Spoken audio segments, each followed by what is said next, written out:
Hello everyone, I hope you're doing well. Today we'll learn about advanced factoring techniques. So let's start with factoring sum and difference of two cubes. So let's revise what x cubed plus y cubed and x cubed minus y cubed are.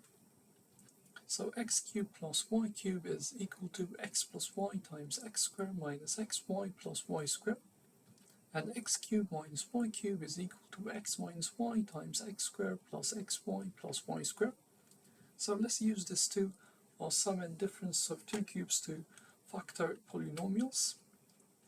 So let's factor x cubed minus 8. Well, 8 is 2 cubed, so we have a difference of two cubes where 2 is y. So this is the difference of two cubes, so we can write it as x minus 2 times x squared plus 2x plus 4. So now the question is, can we factor x squared plus 2x plus 4? So this is a prime polynomial. It doesn't have an integer factors. So the way to check is to check if the discriminant in the quadratic equation, which is b squared minus 4ac, which in our case is 2 squared, 4 minus 4 times 4, 16, which gives us minus 12, is less than 0.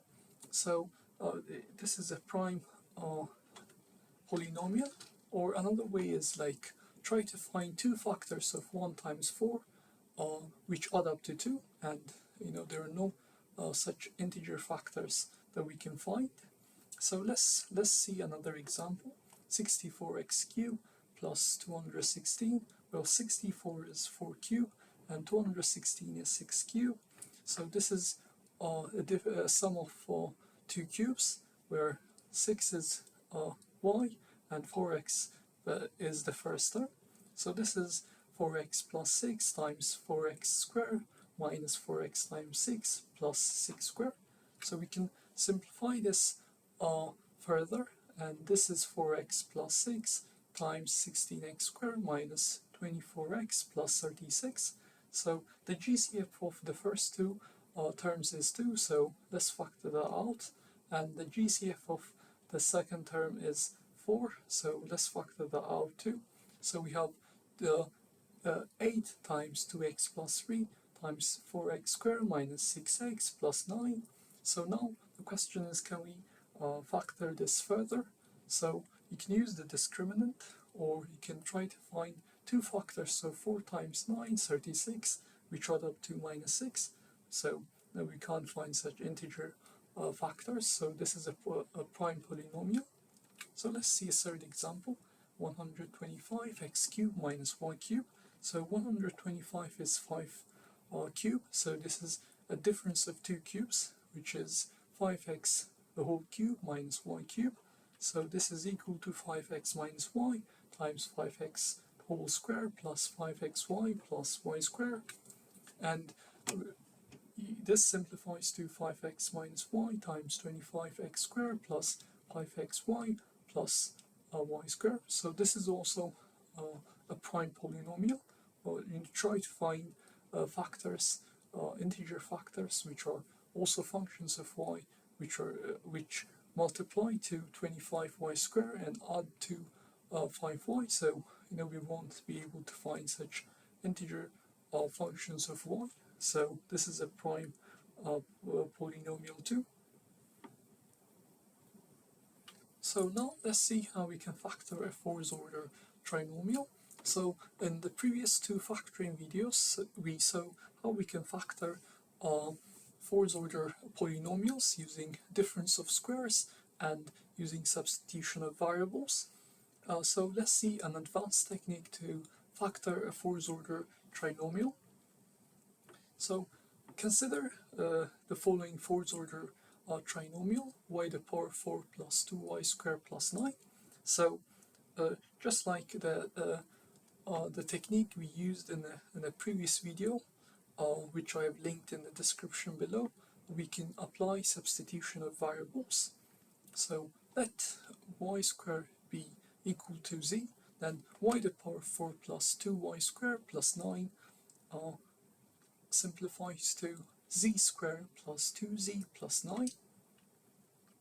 But 2z squared plus 2z plus 9 is a prime polynomial, So we won't be able to find integer factors which multiply to 9 and add up to 2. So what should we do? Well, the third term, 9, is 3 squared. So if we can write the middle term as 2 times 3 times z, which is 6z, we can write z squared plus 2z plus 9 as a square of a binomial. But we're missing 4z, so we can add and subtract 4z, which is, we're adding 0, so this is a legitimate mathematical operation. So now let's use the commutative property of 4z and addition to swap 4z and 9. So we have z squared plus 6z plus 9 minus 4z, and the middle term is 2 times 3 times z, and 9 is of course 3 squared. So this is a perfect trinomial, which we can write as z plus 3 squared, and the last term minus 4z. So this can be further simplified unless we substitute y back. So when we do that, we get y squared plus 3 the whole square minus 4y squared. So this is a difference of two squares. So we can simplify it as y squared plus 3 the whole square minus 2y the whole square. So the difference of two squares is the product of their sum and their difference. So this is y squared plus 3 plus 2y times y squared plus 3 minus 2y. And both of them are prime polynomials, so we can't further simplify them. Okay, so let's see another example. So let's factor x to the power 4 plus 3x squared plus 4. So again, the strategy is to do substitution of variables. So let y be equal to x squared, and the polynomial reduces to y squared plus 3y plus 4. But this is a prime polynomial. We try to find factors of 4 which add up to 3. So they're integer factors, or we can use the discriminant in the quadratic equation and see if it's less than 0, which it is in this case. So what should we do? Well, the trick to this method of factoring is to notice that the third term is an integer square. So in the previous example it was 9, which is 3 squared, and in this example it's 4, which is 2 squared. If we can write the middle term as 2 times y, which is 4y, we can write this polynomial as a square of a binomial, but we're missing 1y, so we can add 1y and subtract 1y. Okay, so now let's use the commutative property of addition and swap 4 and y. So we have y squared plus 4y plus 4 minus y.